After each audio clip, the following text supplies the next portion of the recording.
Bonjour, pour les choses de la psy, je reçois aujourd'hui Béatrice Millettre, Bonjour. L'auteur d'un petit livre, un petit guide chez Payot, qui est un petit guide très utile pour un certain type de personnes, mais qui représente quand même une bonne proportion, si j'ai bien compris, de la population. Ce livre s'appelle Petit guide à l'usage des gens intelligents qui ne se trouvent pas très doués. Et vous dites que dans la plupart des cas, c'est pas toujours le fait, mais dans la plupart des cas, c'est souvent des gens qui sont ce qu'on appelle hémisphère droit, oui. À partir donc de cette grande découverte dont vous allez nous parler, qui fait que l'humanité est partagée en deux. Il y a les hémisphères droits et les hémisphères gauche. Oui. Alors, quand est-ce que cette découverte a été faite et qu'est-ce qu'elle suppose? Alors, ça a été découvert dans les années 80 par un monsieur qui s'appelait Monsieur Sperry, qui était prix Nobel de médecine, donc c'est pas n'importe quoi quand même, où il s'est rendu compte par des travaux sur l'épilepsie que les deux hémisphères présentaient pas les mêmes caractéristiques. C'est-à-dire, il avait coupé les deux hémisphères et on s'est rendu compte à ce moment-là que ça faisait des gens un peu différents selon les cas. Donc là, on s'est rendu compte que les deux hémisphères étaient spécialisés. Et aujourd'hui, ça fait plus aucun doute, on le sait bien. On sait le centre du langage se trouve à gauche, les émotions plutôt à droite. Donc ça c'est un fait, c'est avéré. Alors les deux hémisphères communiquent. Évidemment, les deux hémisphères communiquent et si on pouvait fonctionner sans un des deux hémisphères, je crois que ça se saurait. Sinon là, on est un peu à Sainte-Anne où quand il y a un petit trou, ça va pas bien. Donc non, on a besoin des deux. Voilà. Et les deux sont complémentaires, travaillent en permanence ensemble. Sauf que nous, on parle de préférence hémisphérique, c'est-à-dire qu'il y a des moments pour certains types certains types de tâches, vous allez utiliser préférentiellement l'hémisphère qui vous correspond le plus, ou sur lequel vous avez plus d'affinité ou de facilité. Chacun est plus de l'un ou de l'autre. Plus de l'un ou de l'autre, mais n'est certainement pas l'un ou l'autre. C'est toujours un raccourci de pensée qu'on utilise parce que, voilà, on est en abrégé. Ouais. Moi, j'aime bien l'image de la main droite et de la main gauche. Je suis droitière, mais ma main gauche, elle existe. Et je m'en sers tout le temps. Sauf qu'il y a des tâches que je vais faire plus avec ma main droite qu'avec ma main gauche, ou plus facilement, ou que je vais préférer faire avec ma main droite quand j'ai le choix. Quand j'ai pas le choix, je prendrai l'autre. Donc on a les deux. Oui, vous êtes docteur en psychologie, vous êtes spécialiste de sciences cognitives et vous êtes psychothérapeute. C'est-à-dire que dans votre cabinet, vous recevez beaucoup de gens qui ont un problème. Alors, ils arrivent et ils disent « je suis bête ». Je suis bête, je suis fou, je suis pas normal, ça va pas, il y a un truc. Vraiment, il y en a, ils me disent « je suis fou ». Je viens voir parce que je suis fou. Et au final, quand on décortique un peu, c'est vrai qu'ils peuvent présenter des pathologies, bien sûr, comme tout le monde, mais un tiers à la moitié des gens que je reçois et les collègues, quand ils sont un peu au courant aussi, c'est la même chose, sont des hémisphères droits. Des hémisphères droits, c'est-à-dire des gens donc, qui seraient dans la minorité. Alors cette minorité représente... Certaines études ont dit jusqu'à 30%, on ne sait pas exactement. Donc d'autres études disaient 10, 15, voilà, on ne sait pas. On ne sait pas très bien. Enfin, il y a une minorité de gens dans l'humanité qui fonctionneraient plus sur la base de l'hémisphère droit. Qui est l'hémisphère plus de l'intuition globale. Oui, mais ça veut dire que c'est un raisonnement intuitif, on va dire. C'est pas une vue de l'esprit, un parapsychologie ou ce qu'on veut. Ça veut dire que quand on est hémisphère gauche, on met un pied devant l'autre, on a un raisonnement séquentiel. C'est les gens rationnels au sens... de la logique mathématique, du premier élément on déduit le deuxième, le troisième, on arrive au résultat. Les intuitifs, ils ont tout en parallèle. Ils voient tout en même temps. S'ils voient tout en même temps, ils peuvent par définition pas verbaliser les choses, parce que la parole c'est séquentiel, donc on ne peut pas dire deux mots en même temps. Donc ils n'ont pas conscience finalement des nœuds de leur raisonnement, et ça leur donne une intuition, une évidence. Et d'une certaine façon, ils voient plus juste, d'une certaine façon. C'est parce qu'ils ne sont pas tellement enfermés dans un petit raisonnement qui est forcément réduit, forcément limité. Ils voient ils voient big picture, comment dire en anglais, le grand tableau. Le grand angle. Voilà. Et donc, ils voient tout. Et comme ils voient tout, ils sont quand même capables de mieux comprendre ce qu'il en est. C'est vrai. Et donc, finalement, ce qu'ils font, c'est qu'ils arrivent à des résultats et ils ne savent pas comment. Ils ne savent pas comment. C'est le coup du gamin à l'école qui vous donne le résultat et l'institut lui dit « t'as copié sur ton voisin ». Alors qu'il n'a pas copié, c'est juste, il a le résultat, mais il ne sait pas comment. Donc, et ça, on peut apprendre. J'avais un ado au bureau, il était premier en maths, en terminale quand même, il est passé en prépa. Il avait le résultat, dès qu'il voyait l'énoncé, il mettait quelques lignes plus bas son résultat, puis ensuite il déroulait son raisonnement comme on lui avait appris à faire. Donc c'est en fait vous lui apprenez en fait à dérouler le raisonnement, parce que nous vivons dans une société où il faut dire d'où on sort ses idées, comment on est arrivé à telle conclusion. Mais lui finalement, à la limite, il s'en passerait. Il s'en passe complètement. Et c'est ça qui provoque, d'après ce que vous dites, c'est ça qui provoque leur mal-être finalement. Ils sont en décalage par rapport à notre société qui est plus fondée sur les procédures du cerveau gauche. Tout à fait. Ils sont en décalage parce que depuis tout petit, ils fonctionnent à leur manière et puis on leur dit c'est pas comme ça qu'il faut faire. Et au lieu de dire c'est hors norme dans le sens de différent, ça renvoie à normal. Oui. Et donc ce que vous vous dites, c'est que ce n'est pas anormal. Pas du tout, c'est différent. C'est une intelligence différente. Ni meilleure, ni plus grande, ni moins bonne, ni tout ce qu'on veut, différente, c'est tout. Non mais quand je vous ai lu là, vous diriez presque que c'est meilleur parce que c'est plus d'abord c'est plus créatif. C'est plus créatif. C'est quand même assez puissant si vous vous mettez les doigts de pied en éventail pour produire un raisonnement qui tient la route. Je trouve que c'est quand même pas mal. Sauf que derrière, il n'y a pas l'adaptation à la société. Donc c'est vraiment, il y a du pour, il y a du contre. Et ce qui marche le mieux, et ça moi je me souviens d'un monsieur qui était directeur marketing qui me le disait, c'est de travailler en équipe. Un hémisphère droit, un hémisphère gauche. Lui, en étant réductrice, hein, il a les idées, l'autre il les applique. D'accord. Et là, ça dépote, c'est fabuleux. Alors, ce sont des gens qui ont beaucoup d'idées, qui sont très, qui foisonnent comme toute ça. La journée. Oui, le petit vélo s'arrête jamais. Voilà, vous dites le petit vélo ne s'arrête jamais, c'est très amusant. Et j'ai parlé avec quelqu'un qui m'a dit oui, c'est tout à fait moi. Mon petit vélo ne s'arrête jamais. J'ai tout le temps la tête pleine d'idées. Et donc, de toute façon, c'est même pas. Il faut leur apprendre que s'ils veulent en faire quelque chose, leurs idées, à un moment donné, il faut bien choisir, il faut bien rentrer dans la réalité concrète, qui est un pied devant l'autre.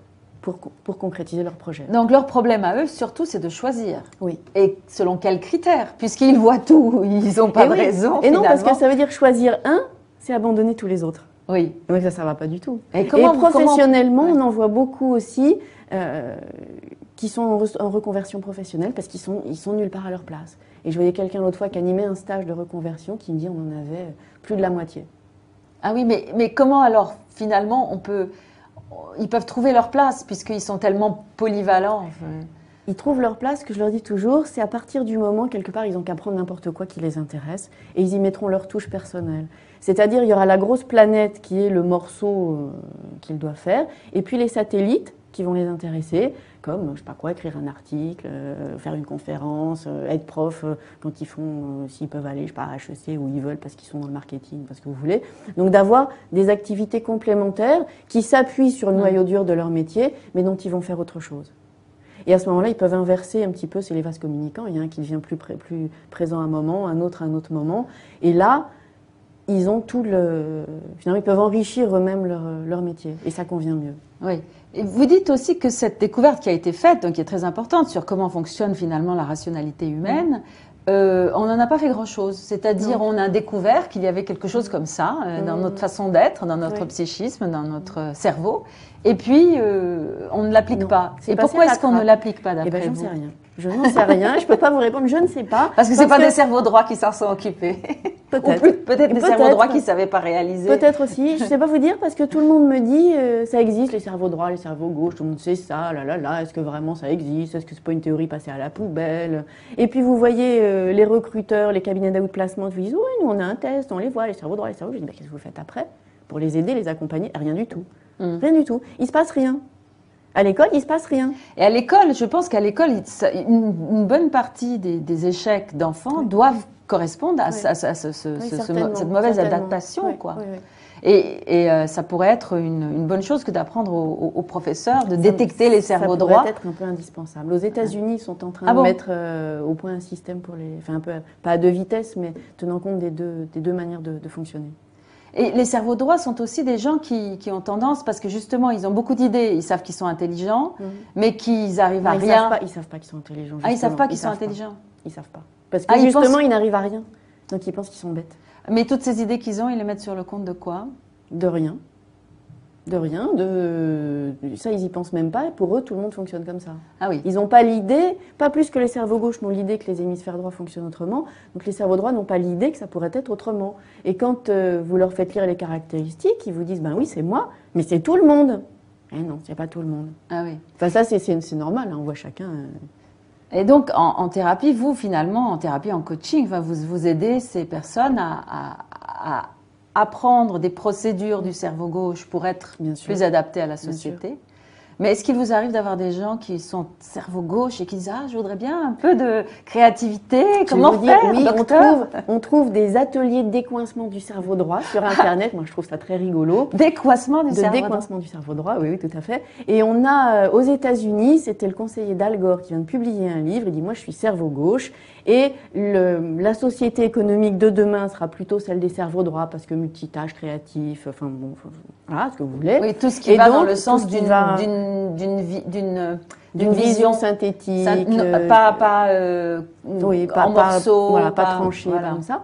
Et donc lui, son livre, c'est de dire, voilà, vous êtes hémisphère gauche, apprenez à fonctionner, à tirer parti aussi de votre hémisphère droit et à devenir un peu créatif, un peu ouvrez un peu les antennes, etc., etc. Et c'est faisable. On peut apprendre. Bien sûr, c'est faisable puisque nos deux hémisphères travaillent en permanence ensemble. Donc c'est pas l'un ou l'autre. Encore une fois, ils collaborent. C'est vraiment l'histoire de la main droite, la main gauche. Si j'ai un bras dans le plâtre, moi je suis droitière, ben, je vais apprendre à écrire de ma main gauche. Ouais.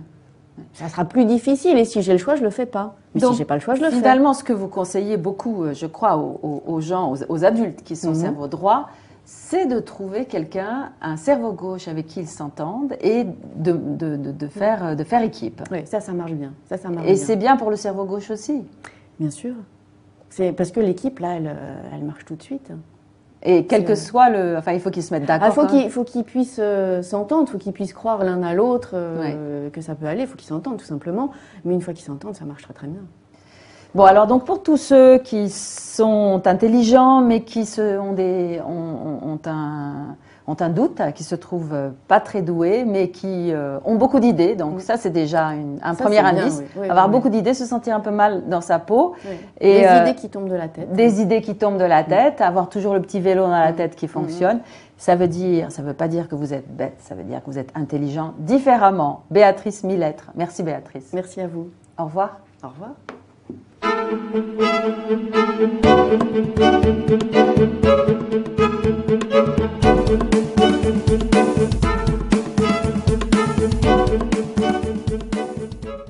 Et là, ils ont finalement, ils peuvent enrichir eux-mêmes leur métier, et ça convient mieux. Oui.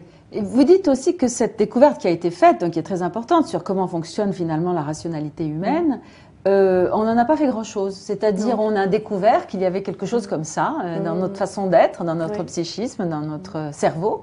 Et puis, on ne l'applique pas. Et pourquoi est-ce qu'on ne l'applique pas d'après vous ? J'en sais rien.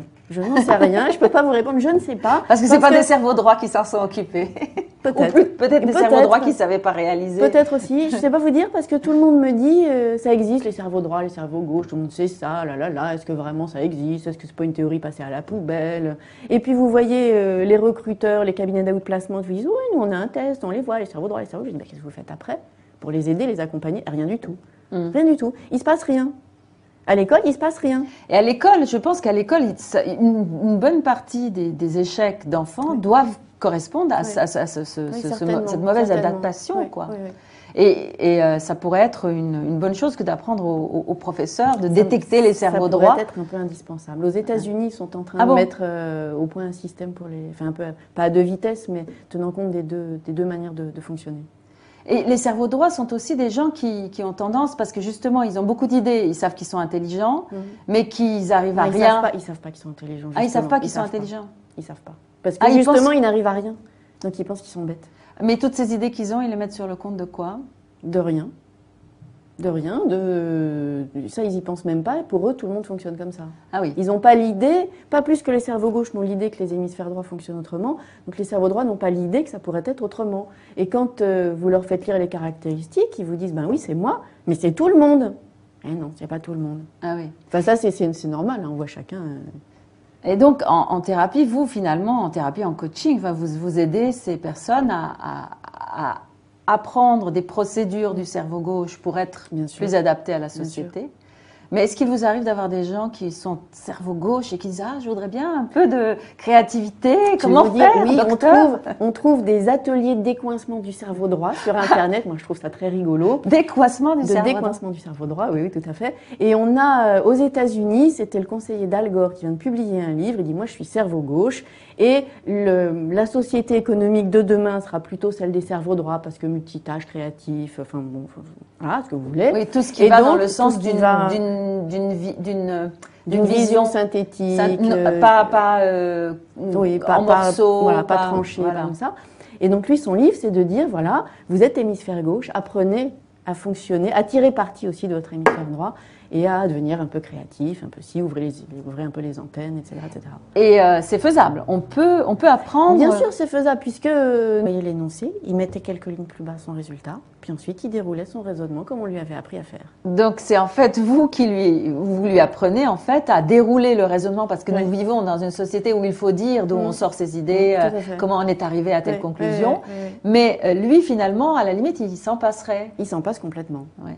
Et c'est ça qui provoque, d'après ce que vous dites, c'est ça qui provoque leur mal-être finalement. Ils sont en décalage par rapport à notre société qui est plus fondée sur les procédures du cerveau gauche. Tout à fait. Ils sont en décalage parce que depuis tout petit, ils fonctionnent à leur manière et puis on leur dit c'est pas comme ça qu'il faut faire. Et au lieu de dire c'est hors norme dans le sens de différent, ça renvoie à normal. Oui. Et donc ce que vous vous dites, c'est que ce n'est pas anormal. Pas du tout, c'est différent. C'est une intelligence différente. Ni meilleure, ni plus grande, ni moins bonne, ni tout ce qu'on veut, différente, c'est tout. Non, mais quand je vous ai lu, là, vous diriez presque que c'est meilleur, parce que c'est plus... Ah, déjà, d'abord, c'est plus créatif. C'est plus créatif. C'est quand même assez puissant si vous vous mettez les doigts de pied en éventail pour produire un raisonnement qui tient la route. Je trouve que c'est quand même pas mal. Ouais. Sauf que derrière, il n'y a pas l'adaptation à la société. Donc c'est vraiment, il y a du pour, il y a du contre. Et ce qui marche le mieux, et ça moi je me souviens d'un monsieur qui était directeur marketing qui me le disait, c'est de travailler en équipe. Un hémisphère droit, un hémisphère gauche. Lui, enfin en étant réductrice, hein, il a les idées, l'autre il les applique.